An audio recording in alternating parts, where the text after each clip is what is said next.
Students, हमने कल topic discuss करा था covalent bonding under a chapter chemical bonding and molecular structure. आज हम पढ़ेंगे आयोनिक बॉन्ड। और उससे पहले हम ये चीज स्टडी करेंगे कि बॉन्डिंग, हमने बोला बॉन्डिंग एटम्स एंड जो एटम्स हैं वो मॉलिक्यूल कैसे बनते हैं। दो एटम्स आपस में कंबाइन करते हैं तो मॉलिक्यूल बनता है। बट एटम्स को कंबाइन करने की जरूरत क्या है, क्यों वो कंबाइन करते हैं? Because they want the Nobel gas configuration. अब नोबल गैस कॉन्फिग्रेशन क्या होती है? Stable configuration. तो जब एक एटम को दूसरे एटम के साथ कंबाइन करने की जरूरत पड़ती है, किसलिए जरूरत पड़ती है? Nobel gas configuration. Nobel gas configuration means they want there octet complete. वो चाहते हैं कि उनके आउटर मोस्ट शेल में 8 इलेक्ट्रॉन हो, और इस कॉन्सेप्ट को क्या बोलते हैं? ऑक्टेट, कि उनका ऑक्टेट कंप्लीट हो जाए। और इसी रूल को हमने क्या नाम दिया है? Octet rule. तो आज हम थोड़ा सा ये डिस्कस करेंगे कि ऑक्टेट रूल क्या होता है।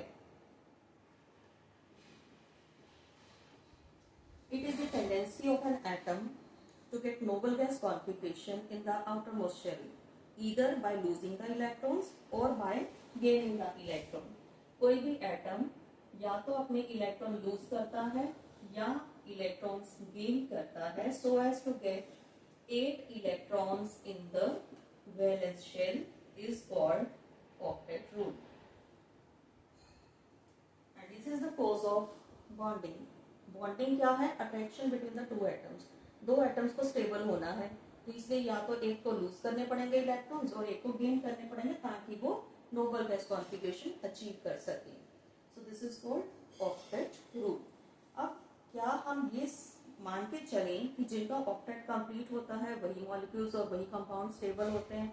हमारे पास ऐसे बहुत सारे एग्जांपल्स हैं जिनमें एटम्स कंबाइन तो कर जाते हैं लेकिन एक का ऑक्टेट कंप्लीट है, एक का ऑक्टेट कंप्लीट नहीं है, but they form stable compounds और वो हमारे नेचर में एग्जिस्ट करते हैं। और सबसे कॉमन एग्जांपल हम ले लेते हैं इसका हाइड्रोजन मॉलिक्यूल।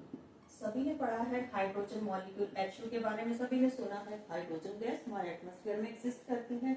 अगर हम हाइड्रोजन की बात करें तो हाइड्रोजन का वैलेंस इलेक्ट्रॉन होता है 1, दूसरे हाइड्रोजन का भी 1 हुआ, दोनों ने बॉन्डिंग करी तो हमारे पास क्या बन गया? H2। जब उन्होंने बॉन्डिंग करी, अब H2 के पास कितने इलेक्ट्रॉन्स हैं? 2 इलेक्ट्रॉन्स। इस हाइड्रोजन की बात करें तो इसके पास भी 2, इस हाइड्रोजन की बात करें तो इसके पास भी 2। तो इसका ऑक्टेट कहाँ है? इसके पास 8 इलेक्ट्रॉन नहीं है, but it is a very very stable gas. Hydrogen gas की बात हम करते हैं तो हाइड्रोजन इज वेरी स्टेबल। अगर ये स्टेबल ना होती तो हमारे एटमॉस्फेयर में एग्जिस्ट नहीं करती। ठीक है, so these are the exceptions to octet rule. Octet rule सही है कि अगर किसी भी कंपाउंड के एलिमेंट के अंदर 8 इलेक्ट्रॉन उसके बैलेंस शेल के अंदर होते हैं तो वो स्टेबल बन जाता है, जिसको हमने ऑक्टेट रूल का नाम दिया। बट हमारे पास कुछ एक्सेप्शंस ऐसी हैं जिसमें ऑक्टेट कंप्लीट नहीं है बट फिर भी वो स्टेबल मॉलिक्यूल्स और कंपाउंड्स बनाते हैं। तो ये थी हमारी फर्स्ट एक्सेप्शन। सेकेंड एक्सेप्शन की मैं बात कर रही हूँ, मेरे पास है कंपाउंड लिथियम क्लोराइड। अगर हम लिथियम क्लोराइड की बात करें, the valence electron in lithium is 3 atomic number है। वैलेंस इलेक्ट्रॉन क्या है उसका? 1 2 1 कॉन्फिगरेशन KLML में अगर आप लिखते हो 2 और 1, ये उसका वैलेंस इलेक्ट्रॉन हो गया। और वैलेंस इलेक्ट्रॉन को हमने डॉट के थ्रू रिप्रेजेंट करा है। नेक्स्ट है मेरे पास क्लोरीन। क्लोरीन के वैलेंस इलेक्ट्रॉन कितने हैं? 7। तो मैं यहाँ पर 7 डॉट्स बनाती हूँ। अब ये बन गया हमारा बॉन्ड।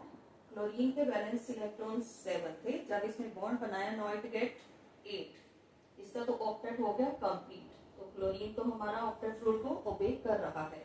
लिथियम के पास कितने हैं? इसके पास तो 2 ही हैं, इसको ऑक्टेट कहाँ है? But lithium chloride is very very stable compound, so ये भी हमारी नेचर में एग्जिस्ट करता है। So this is again exception to octet rule. Third, आप इसका एग्जांपल ले सकते हो बेरिलियम क्लोराइड। वो आप खुद बनाकर देखें तो आपको पता चलेगा कि इसमें अगेन बेरिलियम के पास 8 इलेक्ट्रॉन्स नहीं आते हैं आफ्टर बॉन्डिंग। सो इनको हम नाम क्या लेते हैं कि इन कंपाउंड का ऑक्टेट जो है वो इनकम्प्लीट है, इनका ऑक्टेट कंप्लीट नहीं है, but still they are very very stable compound. So these are exception. फिर हमारे पास कुछ एग्जाम्पल ऐसे हैं जिसमें हम देखते हैं कि ऑक्टेट से ज्यादा 8 इलेक्ट्रॉन से ज्यादा उसके पास इलेक्ट्रॉन्स हैं लेकिन फिर भी वो बहुत ज्यादा स्टेबल कंपाउंड है। तो इसके लिए हम एग्जांपल ले सकते हैं 3F5। जिसमें हम देखेंगे कि 8 से ज्यादा इलेक्ट्रॉन है लेकिन फिर भी वो स्टेबल कंपाउंड है। So let's check expanded octet का एग्जांपल PF5। अब PF5 phosphorus atomic number 15, configuration लिखते हो तो 2f5। तो अब मैंने PF5 बनाना है तो मैं इसके 5 वैलेंस इलेक्ट्रॉन्स हैं, मैं इसके आसपास 5 डॉट्स लगा दूंगी। अब मेरे को इसके साथ 5 फ्लोरीन को एडजस्ट करना है। फ्लोरीन का एटॉमिक नंबर 9, इसकी कॉन्फ़िगरेशन क्या आ जाएगी 7, इसके वैलेंस इलेक्ट्रॉन्स कितने हो गए 7। तो मुझे यहाँ पर इसके आसपास 5 F को एडजस्ट करना है, 5 F। तो हर F के आसपास मुझे 7 डॉट्स लगानी है। तो हम इनके आसपास हर F के आसपास 7 डॉट्स लगाएंगे। थोड़ी सी सिमेट्री आपने देखनी है, बॉन्डिंग करनी है। तो 7 डॉट्स हर फ्लोरीन के पास, 1 bond, second, third, fourth and fifth. अब आप देखिए फास्फोरस, इसके सराउंडिंग में कितने बॉन्ड्स हैं 5, एक बॉन्ड में 2 electrons, so it is having 10 electrons. अब इसके पास 8 नहीं 10 इलेक्ट्रॉन्स हैं, but PF5 is very stable compound. So this is an example of expanded octet. इसका octet expand हो गया है लेकिन it is very stable compound. फिर हमारे पास कुछ एग्जाम्पल ऐसे हैं, हम देखते हैं कि सारों के पेयर बनते हैं लेकिन कुछ एग्जाम्पल ऐसे हैं जिसमें पेयरिंग नहीं होती। Let's take the example of NO। अब NO नाइट्रोजन का एटॉमिक नंबर 7, अगर आप उसकी कॉन्फ़िगरेशन लिखते हो 2,5, ऑक्सीजन की कॉन्फ़िगरेशन लिखते हो 2,6। चलिए हम देखते हैं क्या N और O दोनों का ऑक्टेट कंप्लीट है। Let's do this. नाइट्रोजन के पास मुझे 5 डॉट्स लगानी है और ऑक्सीजन के आसपास मुझे 6 डॉट्स लगानी है। मैंने ये लगा दी। अब मैंने चेक करा तो ऑक्सीजन के पास तो 8 इलेक्ट्रॉन्स हैं, बट नाइट्रोजन का आप चेक करिए क्या इसका 8 है, नहीं है, इसके पास ऑड इलेक्ट्रॉन्स हैं। ये आपका ऑड इलेक्ट्रॉन वाला मॉलिक्यूल है, but it is a stable compound. So these are the few exceptions of octet rule. चाहे बॉन्डिंग होती है but exceptions are always there. तो ये जरूरी नहीं है कि जिसका ऑक्टेट कंप्लीट होगा वही सिर्फ स्टेबल कंपाउंड बनाता है। Incomplete octet, expanded octet, odd electron, duplex, these are the examples of few exceptions to octet rule. चलिए octet rule it leads to the stability, that is the stable noble gas configuration. आज हम bonding की बात करते हैं तो ionic bond सभी ने सुना है, नाम से ही हमें क्या क्लियर होता है आयनिक बॉन्ड्स के बारे में। Ionic bond means ions. Ions कैसे होते हैं, आयंस 2 तरह के होते हैं, पॉजिटिव आयंस और नेगेटिव आयंस। इट मींस हमारा जो आयनिक बॉन्ड है it involves positive as well as negative ions. Ionic bond के अंदर आपको पॉजिटिव आयंस भी मिलेंगे, आपको नेगेटिव आयंस भी मिलेंगे। तो इट मींस ये अब पॉजिटिव और नेगेटिव आयंस के अंदर फोर्सेस ऑफ अट्रैक्शन है। इन फोर्सेस ऑफ अट्रैक्शन को हम क्या बोलते हैं, इलेक्ट्रोस्टैटिक फोर्सेस ऑफ अट्रैक्शन। तो आयनिक बॉन्ड कैसे बनता है, it is the electrostatic forces of attraction between the positive as well as negative ions. Positive ions को हम cations बोलते हैं, negative ions को हम anions बोलते हैं। Clear? Positive ions cations, negative ions anions. So what is ionic bond? It is the electrostatic forces of attraction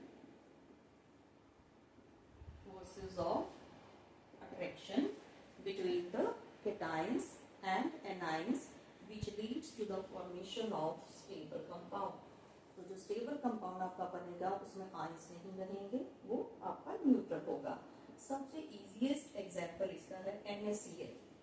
ठीक, अब हमने बोला पॉजिटिव एंड नेगेटिव आयंस। अब NaCl कैसे बना,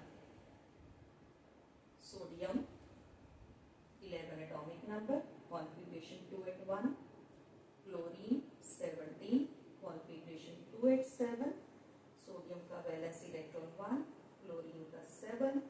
अब सोडियम को 8 इलेक्ट्रॉन चाहिए, इसके ऑक्टेट के लिए इसको 8 चाहिए, बस इसके पास 1 है, तो इसको 7 इलेक्ट्रॉन्स क्या कोई देगा? नो। कोई एक दो चीज, किसी चीज की थोड़ी सी जरूरत हो, 10% जरूरत हो, तो हमें कहीं से मिलने की होप होती है, लेकिन इसके पास तो 10% है, इट नीड्स 90%। 8 चाहिए, 8 में से सिर्फ 1 इलेक्ट्रॉन है इसके वैलेंस शेल में, तो इसको 7 कहीं से नहीं मिलेंगे, ठीक है, तो it will prefer to lose it, ये अपना 1 इलेक्ट्रॉन निकाल देगा। तो जो अपने में से इलेक्ट्रॉन निकालता है it get converted to positive ion. Chlorine के पास 7 इलेक्ट्रॉन्स हैं, सो इजीली इसको 1 इलेक्ट्रॉन मिल जाएगा and it will get 8 electrons, so that its octet will be complete. तो जब ये गेन करेगा, so it will leads to the formation of negative ion. It mean sodium आपका क्या बनाएगा? कैटायन। क्लोराइड आपका क्या बनाएगा? Cl negative. तो Na के ऊपर आपका पॉजिटिव चार्ज आएगा, Cl के ऊपर आपका माइनस। इसको हम कैसे रिप्रेजेंट कर सकते हैं? सोडियम का वैलेंस इलेक्ट्रॉन 1, क्लोरीन के वैलेंस इलेक्ट्रॉन 7, तो सोडियम अपना 1 इलेक्ट्रॉन इसको दे देगा, जिससे हमारे पास क्या बन गया? Na positive. Cl ने 1 इलेक्ट्रॉन ले लिया है, so it will leads to the formation of negative ion. So this is the, और ये बीच में क्या बन जाएगा? आपका bond. So this is how NaCl is formed. Very simple. चलिए अब हम डिस्कस करते हैं formation of magnesium chloride. Formation of MgCl2। It is an ionic compound, Mg 12 electrons. Configuration लिखते हो तो क्या आती है इसकी? 2s2। Cl 17, कॉन्फिगरेशन लिखते हो तो 7। सो Mg हम 2 डॉट्स लगाएंगे, Cl 7, 2 Cl है, Mg के पास 2 इलेक्ट्रॉन है, बट Cl को तो 1 इलेक्ट्रॉन चाहिए, सो 1 इलेक्ट्रॉन इस तरफ जाएगा, 1 इलेक्ट्रॉन इस तरफ जाएगा। Mg ने कितने इलेक्ट्रॉन लूज करे हैं? 2। So magnesium will acquire 2 positive charges and दोनों जो Cl हैं, each Cl will acquire negative charge. So it leads to the formation of ionic bond with formula MgCl2. Very simple. चलिए अब हम और डिस्कस करते हैं। Cl के साथ हमने, क्लोराइड के साथ हमने सोडियम की फॉर्मेशन के साथ भी दिखाया, मैग्नीशियम के साथ भी दिखाया। Let's take the example of O। Oxygen के साथ हम दिखाते हैं ionic bonding, like suppose it is MgO। Magnesium oxide कैसे बना? Again magnesium, atomic number 12, configuration 2s2, oxygen 8, configuration 6। Magnesium जो है 2 डॉट्स, ऑक्सीजन 6 डॉट्स, ठीक है, तो हम यहाँ पर 6 डॉट्स लगाते हैं। ऑक्सीजन को कितने चाहिए? 2 इलेक्ट्रॉन चाहिए ताकि इसका ऑक्टेट कंप्लीट हो जाए। मैग्नीशियम को 8 चाहिए ऑक्टेट कंप्लीट होने के लिए, बट इसके पास सिर्फ 2 है, तो 8 में से 2 है तो 6 तो इसको देने से कोई रहा, so it will prefer to lose its electron. ये अपने दोनों इलेक्ट्रॉन ऑक्सीजन को दे देगी, तो मैग्नीशियम के ऊपर 2 पॉजिटिव और ऑक्सीजन ने 2 इलेक्ट्रॉन दिए हैं, तो O के ऊपर 2 नेगेटिव, ठीक है, it is oxide. So in this way there is formation of ionic bonds. तो हमने 2-3 जो एग्जाम्पल करे हैं वहां से हमें पता चला कि आयनिक बॉन्ड कैसे बनता है, either by losing the electrons or by gaining the electrons। तो दोनों जो आपके आयंस होते हैं उनके बीच में इलेक्ट्रोस्टैटिक फोर्सेस ऑफ अट्रैक्शन होती है, जिसकी वजह से it leads to the formation of crystalline compound। Clear? So this is the formation of ionic bond। अब हमने आयनिक बॉन्ड तो कर लिया, अब हम डिस्कस करेंगे फैक्टर्स। एक आयनिक बॉन्ड को कौन कौन से फैक्टर्स इन्फ्लुएंस करते हैं? हमने आयनिक बॉन्ड के फॉर्मेशन में देखा, आयनिक बॉन्ड के लिए क्या क्या चाहिए? Formation of positive ions, second formation of negative ions, positive negative होंगे तो इलेक्ट्रोस्टैटिक। थर्ड है उनके फोर्सेस ऑफ अट्रैक्शन, कि उनके बीच में जब पॉजिटिव आयंस बन गए, नेगेटिव आयंस बन गए, तो उनके बीच में जो अट्रैक्शन है, उस अट्रैक्शन को हमने क्या नाम दिया है? उस टाइम जो उनकी एनर्जी रिलीज होगी, दैट इज लैटिस एंथैल्पी। तो अगर हम पॉजिटिव आयंस की बात करें, पॉजिटिव लाइक सोडियम, सोडियम ने एक इलेक्ट्रॉन लूज करना है 2 at 1 configuration and it get converted to Na positive. तो आयनिक बॉन्ड के लिए हमें फॉर्मेशन ऑफ पॉजिटिव आयन चाहिए। जितनी जल्दी कोई मेटल अपने इलेक्ट्रॉन लूज करेगी उतनी जल्दी उसका आयनिक बॉन्ड बनेगा। तो ये किसके ऊपर डिपेंड करता है? आयोनाइजेशन एनर्जी के ऊपर। आयोनाइजेशन एनर्जी क्या होती है? Energy required to lose the electron. तो सोडियम के केस में इट्स वेरी वेरी लेस। तो जितनी कम आयोनाइजेशन एनर्जी रहेगी उतनी जल्दी इलेक्ट्रॉन रिमूव हो जाएगा। सो फर्स्ट फैक्टर क्या है? Ionization energy should be low. Second हमारा है formation of negative ions, that is the anions. What is anion? Anion that is the formation of negative ion. So negative ion means आपको एक neutral atom में से electron को निकालना है। ठीक है, जब आपने नेगेटिव आयंस बना means by gaining the electron. जब इलेक्ट्रॉन गेन करते हैं तो एनर्जी रिलीज होती है। तो जितनी ज्यादा इलेक्ट्रॉन गेन एंथैल्पी रहेगी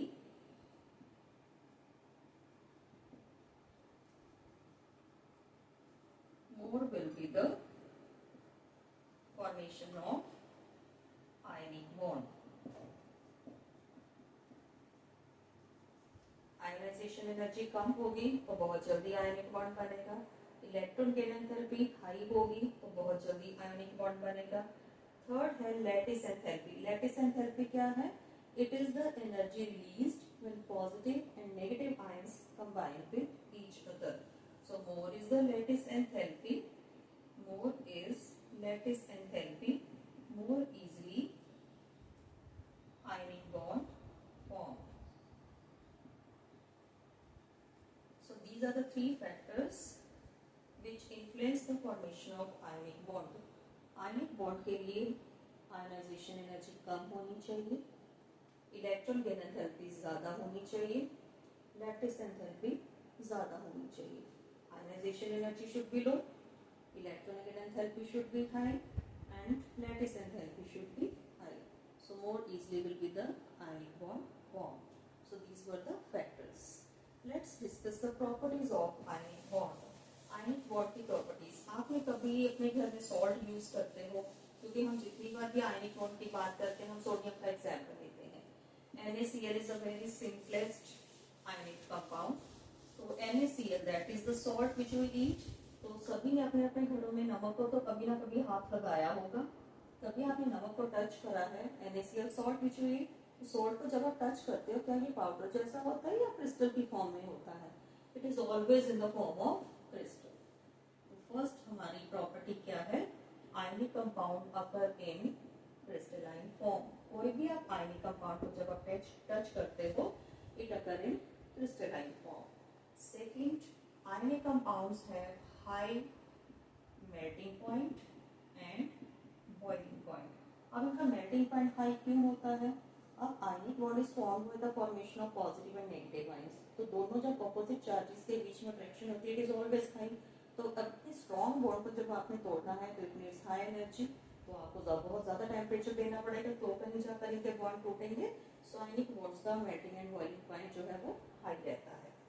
थर्ड है हमारा फैक्टर इसकी property solubility. Ionic compounds NaCl पानी में डिसॉल्व हो जाता है। आप सभी ने पानी में नमक को डिसॉल्व करा होगा। Yes, ionic compounds are soluble in water and other polar solvents. Water में तो होता ही होता है और भी पोलर सॉल्वेंट्स में ये सॉल्युबल हो सकते हैं। Next is conductivity. Ionic compounds are good conductor of electricity. Ionic compounds good conductor of electricity